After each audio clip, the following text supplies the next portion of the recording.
Coucou mes petits crasseux, comment ça va les enfants? S'il y en a, s'il n'y en a pas, bon, la famille, hein, les amis, les relationships. Bon, moi ça va, hein, comme d'habitude, hein, on profite de la vie.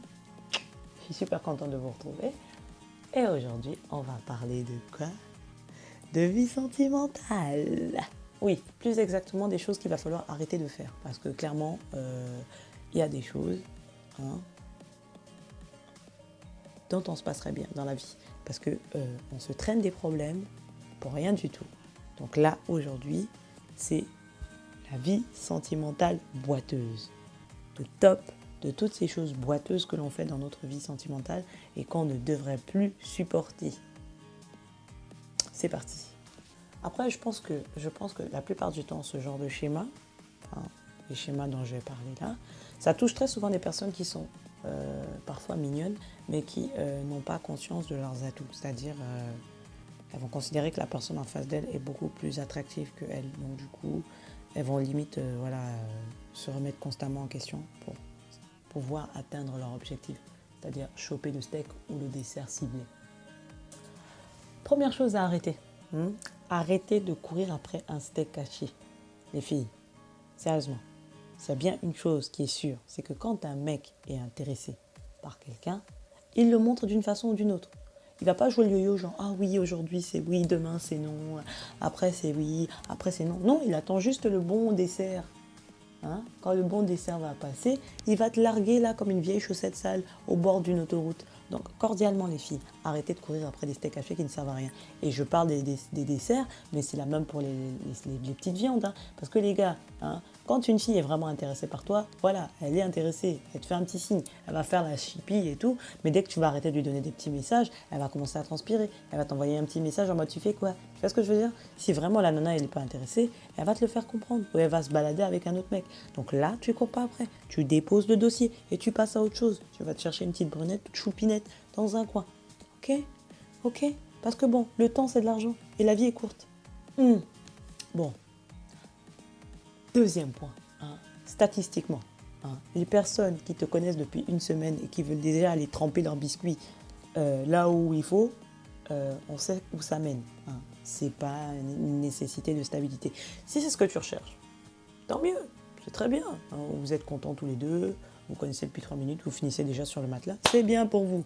Mais la plupart du temps, voilà, le gars il connaît même pas encore ton nom de famille, il veut déjà connaître ton anatomie.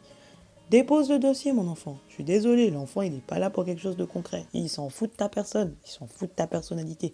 Là, ce qu'il veut, c'est manger. Il a faim. Il a faim. Il a été dans le désert. Si toi, tu es open à ça, il n'y a pas de souci. Mais viens pas pleurer si jamais Roberto, une fois qu'il a trempé le biscuit, il se casse. Hein. Parce qu'au bout d'une semaine, il ne connaît pas, il ne te connaît pas. Donc non. Nextisons. Troisième chose. Et celle-là, je vais bien la souligner. Pour ceux qui sont assis entre deux chaises, là, ceux qui monopolisent 2 places de parking, en résumé, le gars qui est avec toi et en même temps, il y a une autre consommation et tu sais qu'il y a une autre consommation. Et il est là en mode, non, je sais pas, mon cœur balance, je t'aime, je l'aime. Mon ami, tu perds ton temps. Tu perds ton temps. La même fille comme garçon, vous perdez votre temps à être là, à baver sur des consommations qui ne servent à rien. Ça, c'est une viande hachée, avariée. Les champignons ont déjà poussé dessus. À part te choper une maladie du bide, mon gars, une gastro-entérite, tu vas rien te choper de bon là-dedans. Tu déposes le steak, tu déposes le dessert, mon gars. Tu zappes ça. Ça ne sert à rien. Même si ça fait mal, comment, mon gars, sache-le, tu te sentiras bien après. Tu vas pleurer 1 mois, 2 mois. Mais 1 mois, 2 mois, c'est quoi dans une vie?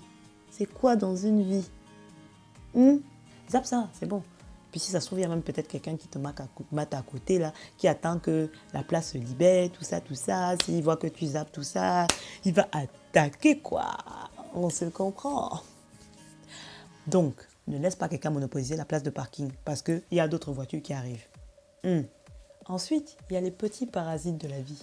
Ah oui, oui, oui. Les parasites sentimentaux. Soit le coco est là juste pour que tu l'entretiennes.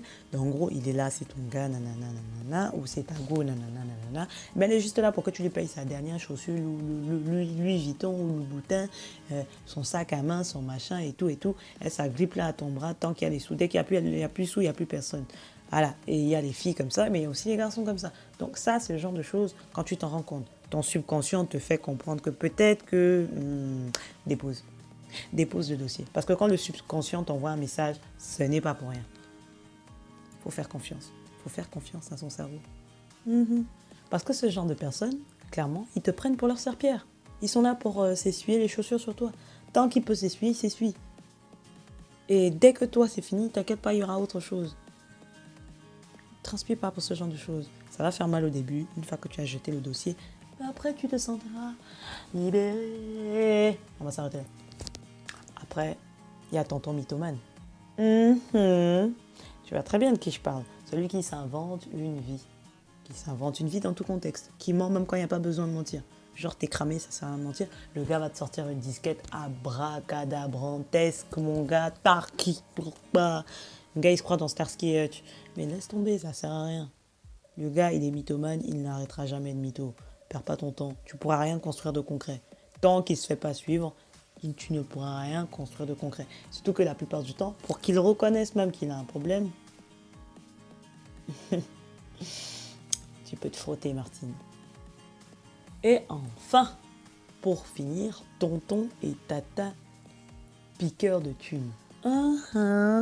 Les taxeurs de thunes. C'est-à-dire, tu vas laisser tes affaires traîner là, tu pars, tu reviens, il manque des trucs. Ce genre-là, les taxeurs, les voleurs, ça là, il faut déposer ça très très vite. Après, il dit oui, non, mais en fait, tu te l'empruntes. Et 6 ans plus tard, on t'a toujours pas remboursé. Mon ami, dépose ça très vite même. Tu décales ça en douceur. Parce que déjà là, c'est en mode je pique de la thune. Ça veut dire que quand vous serez ensemble posés dans du sérieux, ça va se passer comment? Ouais, on est d'accord. Faut nextiser ça. Faut nextiser. La vie est courte, les enfants. Ce dossier-là, le petit dossier que j'ai fait là, petit dossier-là, c'est pas pour rien. C'est pas pour rien. Petite liste, tu poses ça. Quand tu sens que un est sur la liste, là, mon ami, même si ça fait mal, comment tu as l'impression qu'on t'enfonce l'aiguille dans l'œil, tu fermes l'œil, tu attends que ça passe. C'est tout. Ne perds pas le temps avec les parasites. La vie est courte et le temps coûte cher. Et là, pour l'instant, tu as encore un beau produit, tu es encore bien, tu peux encore aller te choper quelque chose qui te correspond. Donc, profite de ta jeunesse. Ne laisse pas les vieux trucs dégueulasses monopoliser ta jeunesse.